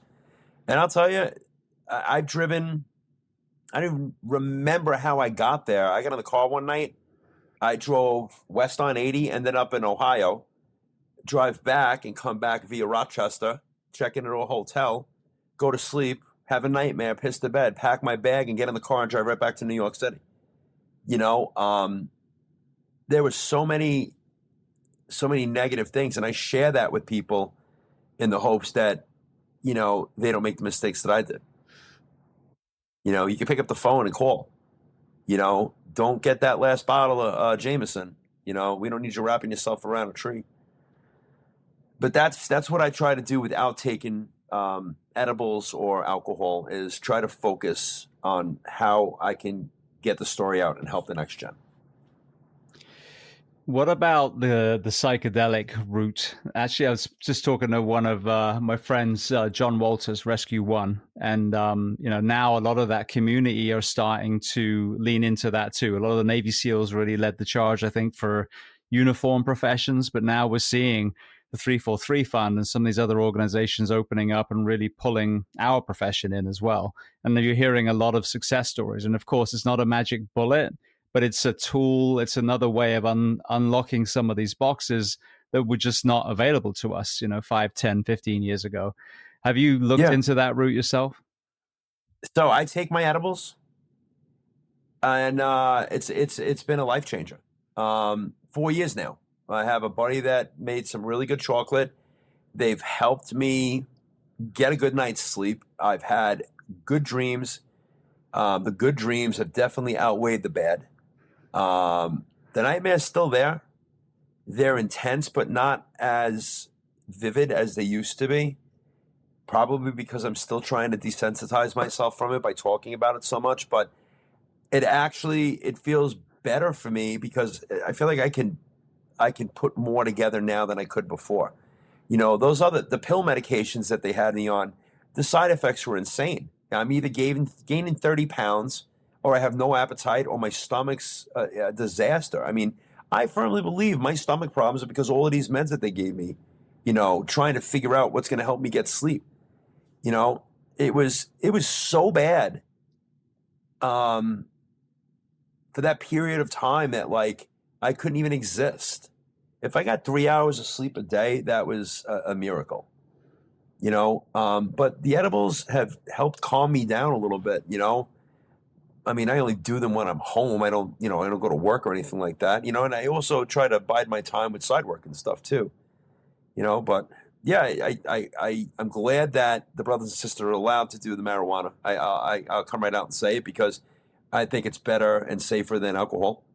You know, and I think if they do it right, it can help them deal with what they're dealing with. Yeah. Well, I mean, not just the CBD or the THC, but also you've got, you know, ayahuasca, so psilocybin, you know, 5-MeO-DMT, MDMA-led psychotherapy, you know, ketamine. There's so many other areas now. And for acute events like yours, I mean, they're extremely successful. MDMA, for example, you know, you're leading through it, but you're not having this physiological response. And when you talk about the bedwetting and the night terrors, I had that when I was young. And it's funny because for the whole time I was a firefighter, I'd kind of locked this memory away. But I was in a house fire when I was 4, like legitimately almost died. And then, you know, lo and behold, I have night terrors when I'm young. And I'm literally, my parents found me climbing out of the 3rd-story window, about to plunge to my death. So I had bars on my windows as a child. That kind of tells you. And I used to wet the bed through to my early, if not mid-teens, like, you know, embarrassingly old at that point. So I'm going to put that out there too. This is the thing. And where did that come from? Well, clearly it was trauma. I just didn't, no one was talking about it when I was young. You know, I was just a bedwetter. Yeah, we didn't have that back then. Here's more shame and guilt to your shame and guilt. So yeah. But I mean, seeing this toolbox just get so much bigger now, and these kind of psychedelic compounds that are allowing people to revisit these traumas and reframe them in a completely different way, where it's not creating nightmares anymore. If you haven't gone down that road yet, you'll be amazed and probably excited about some of the results you're seeing from some of the other FDNY men and women that have gone through it. Yeah, see, I feel I'm in a good place. A couple weeks ago, a couple Sundays ago, I had a complete break, and it was the first time, but I handled it. I shut my phone down, I turned off Facebook, and I only talked to my wife and a couple of people. And I feel bad. My wife asked me last night, I'm going to get tickets to this. Want to go? I was like, no, I'm not there yet. I don't want to be out in public yet, like that. Because I still have things that are lingering. And I also don't want to take any more pills. I really, truly, in my heart, believe the medication. I was a pincushion of antidepressants, antipsychotics. I mean, one of those things had me in the hospital with a damn priapism. I drive to the hospital in a towel. They don't tell you that on the side effects. And that could have been really bad for me. Mm-hmm. Any other guy for that matter, But I mean, those edibles have seemed to have helped me out, keep me calm. And if these things are working for the other members, that's great. Somebody asked me if I want to try shrooms. I'm like, yeah, no, I'm not going to do that. I don't want one of these nightmares to kick in. That would definitely cause problems, I think.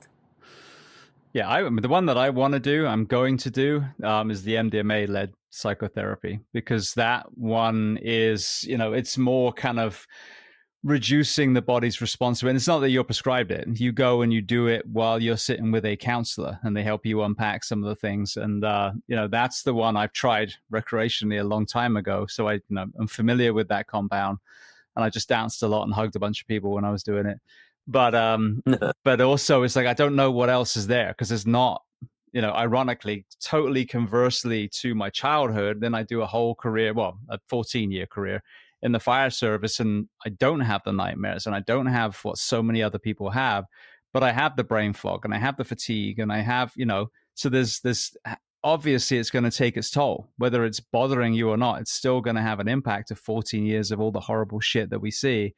So I want to do it just to see, okay, what am I not noticing? And it might be, again, nothing to do with the fire service and everything to do with my early life. But I trust that particular compound in a way that I know that, it would be a very positive experience. But it's just knowing that those are even options, I think, is exciting for a lot of people that have lost hope. Because so many people, I've heard that story. Well, I saw a counselor that gave me a bunch of meds, especially the VA stories. And, it made me realize that I am broken, and I may as well just end it now. But if you tell them, no, that's 10% of what's actually available there, from what I've just talked about, through the equine therapy, through the retreats, through the, all these other areas. Well, now you can say, okay, well, I like this bit, and this seems interesting to me, and I've always loved horses. And now you start putting this together. But if you tell people that all that's available to them is talking to someone and popping pills, well, I think that's where a lot of the desperation comes from. Yeah. Yeah. My wife and I went and talked to a counselor because there was some other issues going on. And I'd gone in there, and she said, Jimmy, there's really nothing I can do for you. I was like, no, there's not. You don't have to talk about anything. I said, no, I don't. I have everything in control, and I think I'm managing everything better than a lot of other people would. I mean, if I went on and explained what I'm dealing with my family right now, it's a rabbit hole that there's no escape from, and that takes a toll. And, if I thought I needed to go talk to a counselor, I would, but I feel like I've gotten to a point that I know how to keep everything in check, if that makes any sense right now. I know that I had a couple guys from the job come up, and they came to a lecture that I did a couple weeks ago. And one of the guys has been texting me that he thinks this helped him a little bit. And this is a guy that worked 9/11, and, when are we doing it again? So, I now know that this is going to help somebody. And then talking with you and doing this with you, you know, I really believe that people are going to see this and be like, wow, this guy can get through what he's dealing with. I can get through it too. James, thanks a lot, man. This is great what you're doing. And then the next guy sees it and the next girl sees it. The next thing you know, you got everybody trying to get themselves back on the same page, but educating the next generation at the same time. Absolutely. And not giving that environment of suck it up, buttercup, rub some dirt in it that, our generation was raised in, because that is the mentality that puts people in the ground. Don't get me wrong. You can't be a pussy and be a firefighter either. I get that part completely. That's why we have an aggressive academy and probation. But yeah, after that, you've got to be in the flow state, have that kind of, go to work mentality. But after, you have to allow people to process what they've seen. And then again, at the front door, understanding that most of us say, I want to be there when most people don't. There's a reason for that. And addressing, the first 18, 20, 25 years of someone's life at the front door and saying, hey, what led you into this profession is an opportunity for us to start doing some work mentally as well, to turn that into resilience, to turn, that trauma into an asset, into scars that you're proud of rather than the debilitating ones. Yeah, I've also seen, and there will never be mentions of organizations, but it's definitely common around the country. You got some organizations that are keeping the real truth about PTSD, trauma, bad fires, bad car accidents, bad motorcycle accidents from the next generation of members coming up. You can't,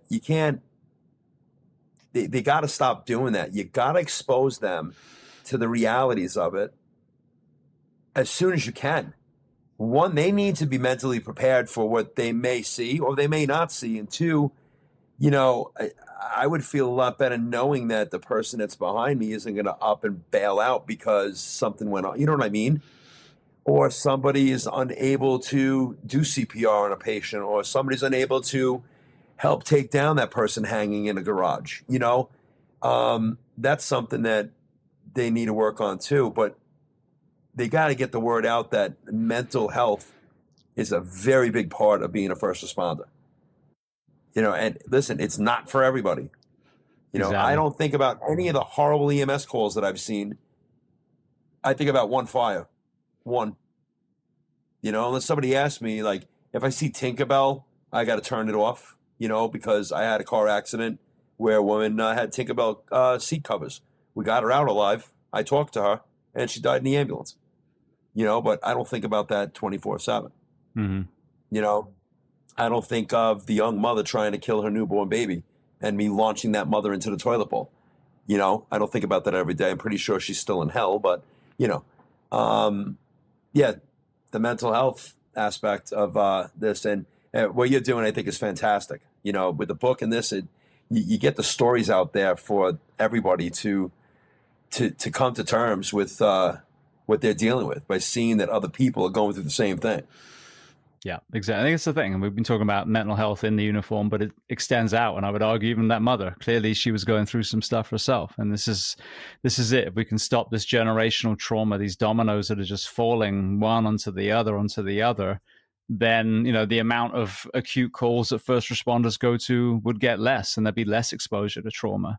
So, it's this, I think it's what maddens me so much is there are answers. Doesn't mean you can save everyone. Doesn't mean certainly that you can stop every, trauma and every war and every, domestic abuse and every addiction and suicide. But my God, you could make such a huge dent. You could save so many from that. But, it takes courage, and it takes moral courage. And that's, I think that circles around to what we were saying earlier.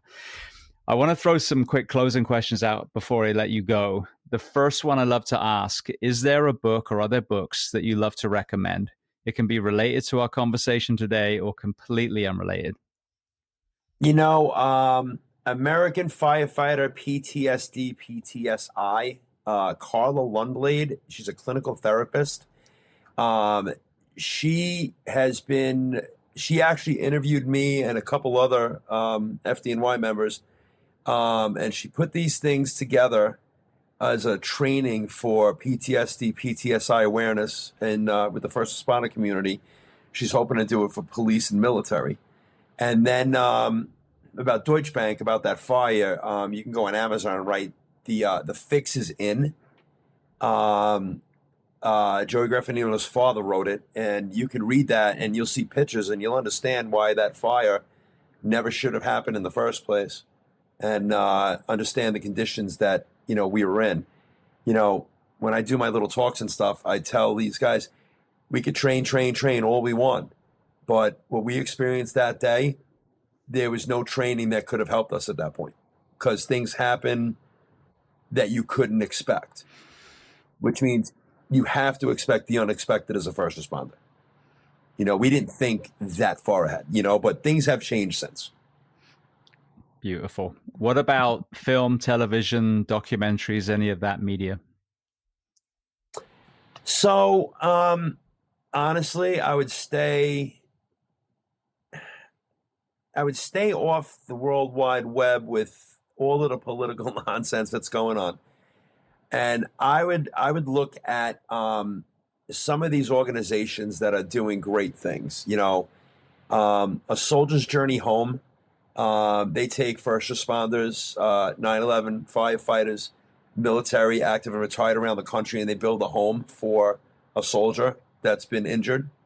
That's a Soldier's Journey Home. And there's a lot of groups out there that you could just pay it forward to. I feel that if people get involved in something like that, it's going to help them. And that's what I try to, when I do my talks and stuff, I explain to people that there are things out there.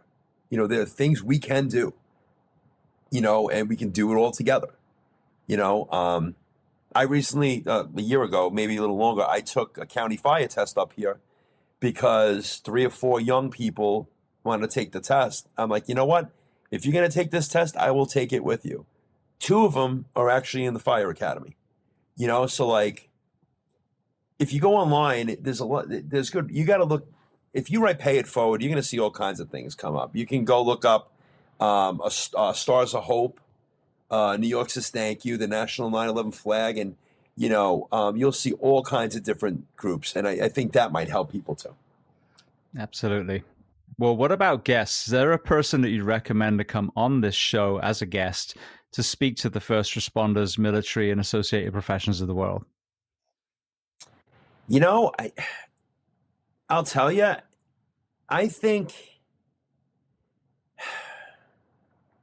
I don't know who I could recommend for you to talk to. I don't think a lot of those stories are ready to be told yet. I don't think a lot of these guys and girls are ready to talk about it yet. I mean, there are a couple people that I would recommend you talk to that could definitely open up your minds on people, open up their minds and help them. I'm gonna have to think about that. Not everybody can talk about this stuff. You know that. Yeah, absolutely. No, that's why I'm always in awe of the people that do, that courageous vulnerability, because it's what people need to hear. And we talk about stigma, not only the suicide, but the addiction side, the opioid overdoses, and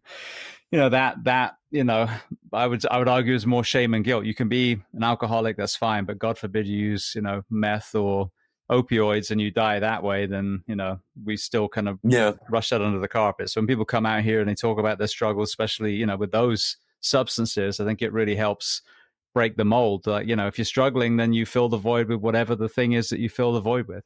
As we talked about, it might be overtime, it might be heroin, but it's the same problem. It's that trauma that you're trying to bury, basically. Yeah, I mean, I've basically taken my trauma and turned it into part of my French, my bitch. It's gonna be with me forever, but I'm gonna use it. I'm gonna abuse it. I'm gonna burn it into people's heads. And if I do it for 5 years, great. If I do it for 5 days, great. I'm thankful that I didn't resort to other things that I did in the past. I have my wife, I got close network of people. And I'm in a good place that I didn't have that before. And every one of us at some point in our lives as a first responder, military as well, we get to a point where we think we've hit rock bottom. You know what? I did hit rock bottom and I got out. I went rock bottom 2 weeks ago. I'm still here. It's just something that we have to adapt and learn how to overcome. And if we can share that with each other, let people know, then we should be okay. Absolutely. Well, what do you do to decompress these days? This is different now because I'm not drinking, but whenever I'd have a detail or something, or I have a talk, I'd go get a sandwich, or I'd take a shot or have a drink or two. We went out after the last talk we did. We went out to Shamrock Jackson around the Quake, New York. These guys had a couple of drinks. I had a couple of Pepsis, and I thought about, everything, how it went, and got some good feedback. And I came home and I took an edible and I went to bed. And, I'll sit down and watch the ends of my favorite movies. I'll play video games. It's leaf time, so I can go out with the leaf blower and the tractor and cut them up and blow them all up to the gutter. Go down to camp. My camp is actually coming home in a week, maybe. Fire off some rounds, at targets in the woods because, it's a Second Amendment right. And it's nice, because you get down there and like, all right, that's pretty good. Nice grouping there. And that's it, and clean. I mean, it's committee work. We call it in the firehouse, but I committee work my house pretty much every day, running around cleaning. But then side work. I mean, that's how I decompress. Brilliant. Well, I want to thank you so much for taking the time to come on. If people want to reach out to you, learn more about you, maybe even get you in to talk, where are the best places online to find you? I mean, you got me on the Instagram. That's really the best way to find me right now. I think it's Seamus Sands 10. It's all lowercase if they want to reach out that way. But I have the YouTube that I have the videos of my little lectures on. That's NYC Fire Guy. So they can go on there and they can see some of these lectures that I give, I try to put them up, and if people want to watch them, they can watch them and understand what that fire is about, I do it two different ways. I talk with the career department one way and the volunteers the other way, because the career department, I go a little bit more in how you're supposed to be when you're brand new in a firehouse based on what I learned. But I don't do that with the volleys because it's not like that for them, and then I get very, very dead on serious with the career than I do with the volleys because they're not career, if that makes any sense. But they get the same story. I also don't want to terrify them either. Yeah. Absolutely. Well, I want to thank you so much. It's been such an amazing conversation. Like I said, courageous vulnerability. Brother. And then also, just underlining the fact that every time any of the people that come on this show have to revisit some of their traumas to tell this story, I understand that, there's an element of catharsis, but also it is kind of reopening the wound a little bit. So I know, though, that as you alluded to earlier, that there are going to be so many people listening that are going to gain a lot from this conversation. So I want to thank you so much for being so generous with your time and coming on the Behind the Shield podcast. Thanks, brother. Stay safe, okay?